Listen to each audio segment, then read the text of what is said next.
barnaamijkeeni noo soo socday qaybtiisa afaraad. Maanta waxaan kusoo qaadanayaa markii aad waxyaalaha yaryarka ah aad dadka la qaybsatid oo aad si ay kula xaliyaan ama ay ku arkaan ama ay kaa siiyaan talooyin aad dadka la qaybsatid dhibaatooyinka ka imaan karo. Dhibaatooyinkaas aan maanta qaybtan afaraad kusoo qaadanayaa.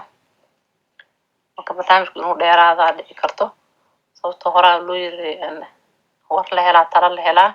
waxyaalaha markii laga hadlo waxba kusoo baxbaxaya mar walbo. Marka qaybta afraad waxaan kusoo qaadanaynaa dadkii waxyaalahaagii adiga xallin karta markaa dad la wadaagtid wajiyada kasoo bixin karo dadka si usoo falcelinayaan adigii waxa kaaga imaan kara hadhowti taasaa maanta idin kula qaybsanaya tanna marka dhageysi wacan ayaa idin leeyahay fiidiyowga ilaa dhammaad insha allah. Bismillah. Assalaamu calaykum waraxmatullaahi wabarakaatuh. waa idin salaam walaalay dhammaantiin meel walbo aad joogtiin. waa Cafiifa iyo mar kale janalkeena Cafiifa janal kusoo dhawaada. jimco mubaarak ayaa idin leeyahay, jimco kariim. ilaahay jimcada fadligeeda iyo khayrkeeda hana waafajiyo dhammaanteen.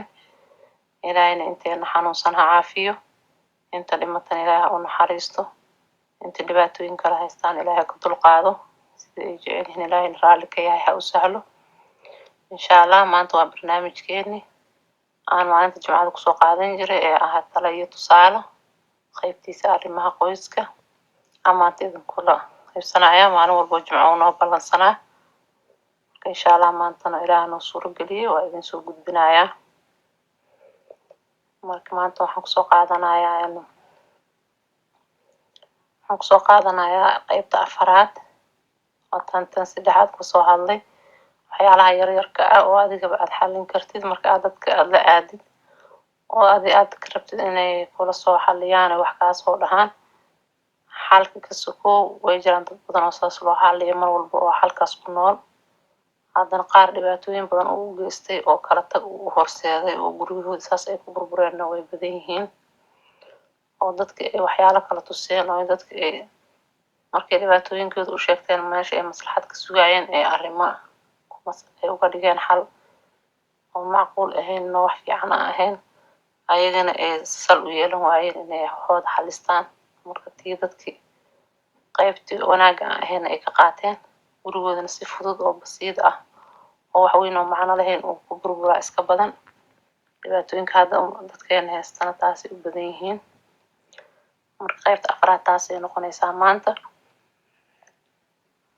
markii aad u sheegato qofta oo tiraahdo saana arrintayda tahay, qofka ha noqoto qof ehelkaaga ah, waa bini aadan isaga laftigiisa si qalad uu wax isu tusinayaa, si qalad uu adiga wax kugu sheegaya, wuxuu ku leeyahay wax kuu qalmo ma ahan, wax maxay ahayd ku anfici kara maahan. waa inaad saas tiraahdo aad ka falceliso aad maxay ahayd aad ka dhaqaaqdo meeshaa joogtid.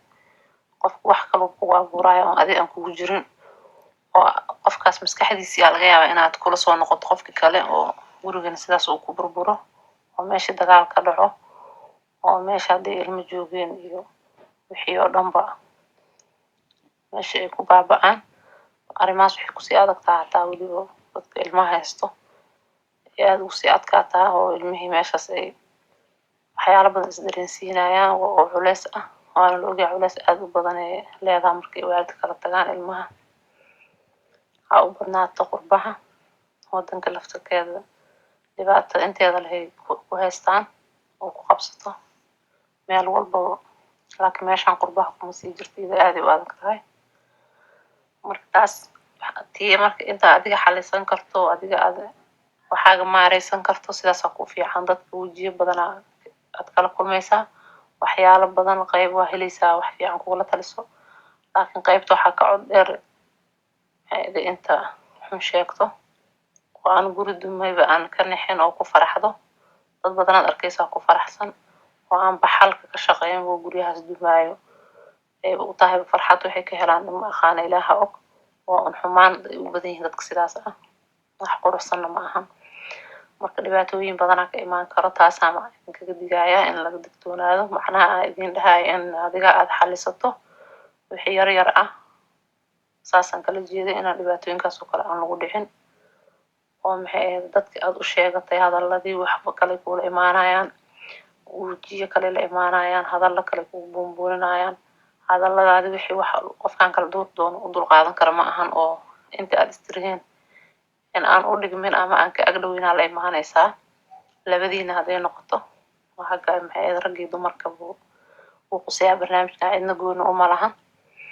marka dhibaatooyinkaas oo kale in laga digtoonaada ay tahay keeni karana marka aad albaabadaada aad furtood cid walba aad arrintaada la wadaagto oo aad u sheegto waxyaalahaas ka yaryarka ah oo laga adag iyo lagu filan yahay.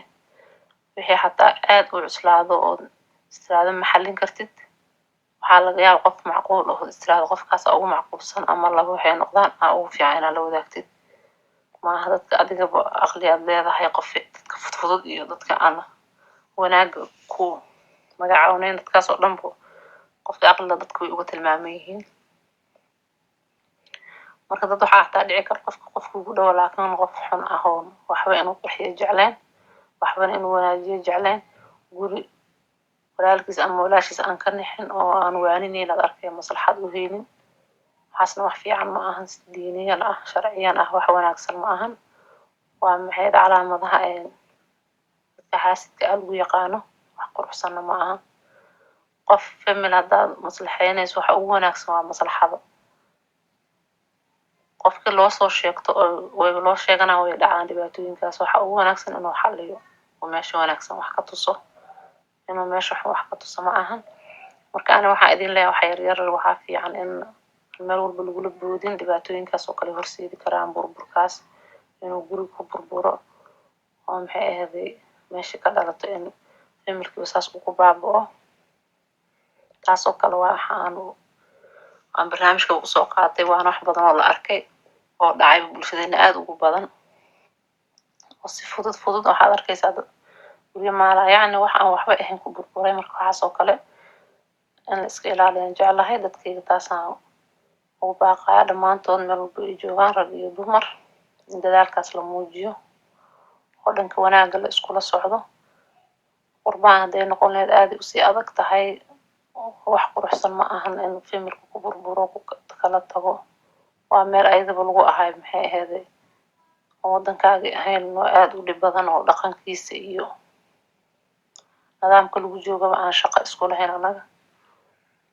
marka meel walba meesha aad joogto waxa fiican inaad isku ilaalisid oo gurigaaga dhisan meel shulku waa waddanka hadday noqoto, hadday inta noqoto meel walba inaad ku quruxsanto haa fiican.